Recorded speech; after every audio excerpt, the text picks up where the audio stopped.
6 seconds later, the more I think I really should have double barreled that card. It's a perfect scare card. Hand like 9s or 10s, ace king, anything that didn't hit a queen really has to be afraid that I hit that queen, and was just c-betting with something like ace queen on the flop.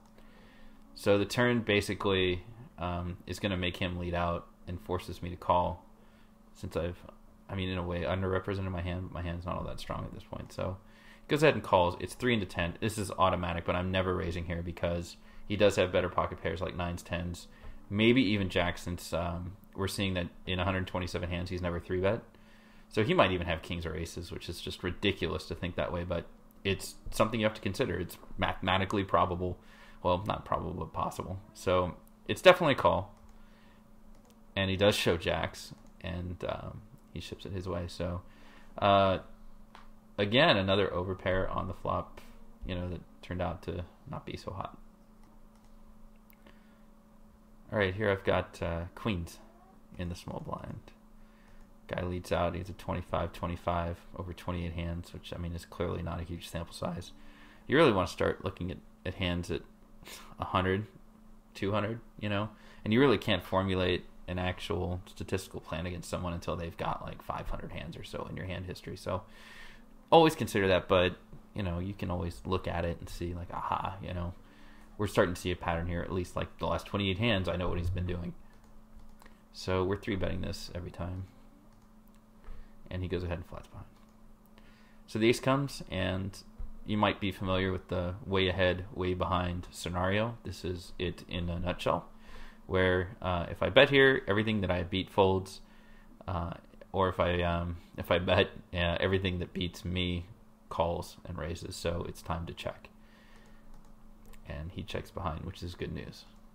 5 comes, and the fact that it's so coordinated, that 5 fills, makes it a flush draw and fills the straight. It's not a good card to be barreling, in my opinion, because I think a lot of what he might have just got there, or it's just not folding. It's just kind of one of those up in the air situations that I think it's time to maybe check call, maybe check fold. But he checks behind, and then I know he's got absolutely nothing, and it's time to just make a nice thin value bet here. 350 is a little too thin, actually. It's funny, I'm carving up my own play more because I'm seeing more mistakes here than I do with most of the videos I do, which is just depressing now. I'm getting more depressed making this video, seeing such mistakes. I should be my own coach, I guess, but I guess I play too quick, and I need to slow down and think more. And I think the fact that I was playing 16 tables at 25 no limit, so it's like stakes plus number of tables, had me just kind of doing weird stuff. 350, it's not terrible, but I mean, it really should have been like $4 or $5 at least.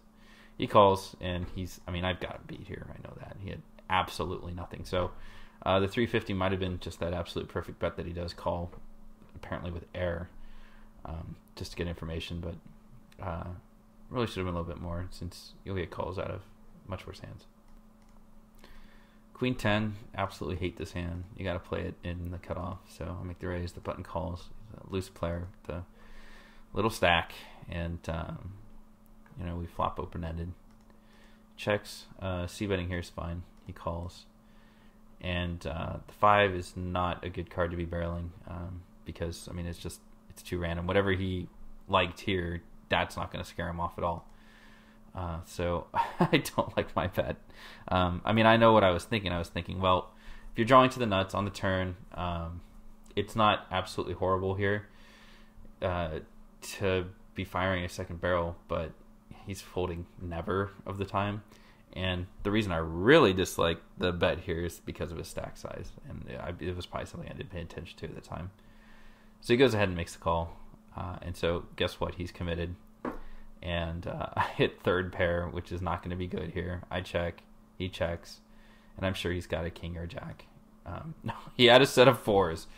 So congratulations, 25 no limit player. I just absolutely can't read your hands because you play them so weird. So congratulations. Now we've got aces in the small blind. Time to squeeze. That's okay. And no one folds. That's good. And you hit top set. So Obviously, we're c-betting. I mean, we're never check raising here or anything. It's a 3-bet pot against two players that really seem like they don't like to fold. And you never want to allow someone to just get there for free. So, contrary to some of the things I've done already in this video. So, c-bet is way too small here. Way too small. And it still gets too many folds. So it's funny. I guess it didn't matter what the size was, but in practicality and getting down to basics like that really should have been a lot more. It should have been $6.50, $7. So I'll just repeat it once again. I really am disliking my play here, and it's inspired me to put in another session after this, doing 16 tables, to actually slow down and make some decent plays and not play like such a spaz like I've been doing here. Well, I guess I'm not playing like a spaz, but I don't even know, like somebody should be wearing a helmet. So ace-5 against this guy once again. Looks like we put a lot of hands against each other. Folding to c-bet 40% of the time. Is that over any certain number of hands? 5. So check, check, deuce, checking behind. So I've got trip 5s here. I kind of hit a great card. And he goes ahead and bets, he over bets 5 into this. And I was thinking, here's this guy. I remember this hand pretty well because I was thinking, okay, what the hell is he doing this with? I mean, why would anyone bet $5 into that? If you were bluffing, you could bet $2 and that'd be fine. Why would you be betting 5? Like, does he have a 5? You know, maybe he has king 5. Did he hit some sort of miracle flush and was slow playing it on the turn? You know, it was weird, and I was not at all comfortable making a raise here because that was my first instinct to like, ha, screw you.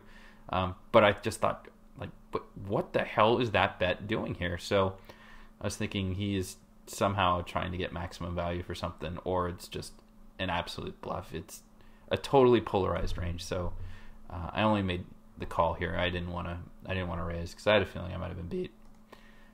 And he goes ahead and shows the full house. So, you know, it's a good time to make a note on this guy that he plays this way, and this is just kind of ridiculous. I mean, he hit his perfect river card in order for him to get paid anything. So he flats here, basically set mining, which is fine with the tens. That's a good play. And he hits top set. He checks, I check, and then he checks again. I guess afraid of the flush. He really should have bet something there. And then he just hits his miracle card on the river, which gives him the nuts and forces me to call since I have such a strong hand. And given the fact that he hasn't shown anything so far, so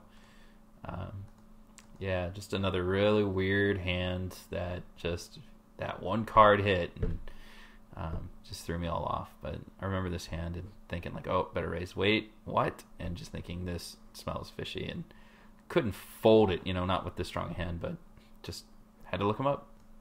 All right, so we'll have one more hand here, and I think it's against my friend here, Lucky and Ace. Make the raise with the queens. He calls overpair. Sound familiar, folks? I hope it does. He checks, I bet, and he check raises. I don't remember quite the timing in this, and if we'd really developed a lot of hands against each other at this point, but I mean, check raising this, it's ridiculous. So I go ahead and called, just because I was worried he hit the straight, or worried he hit the set, or he was check raising with just some sort of massive draw like 45 spades.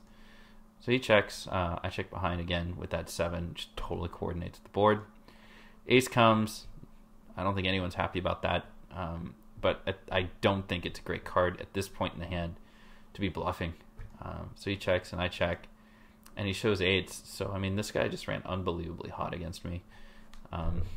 You know, he hit how many 3 sets against me when I had overpairs. So I actually can't believe I booked a winning session. It was plus $10, well, $9.50 to be exact.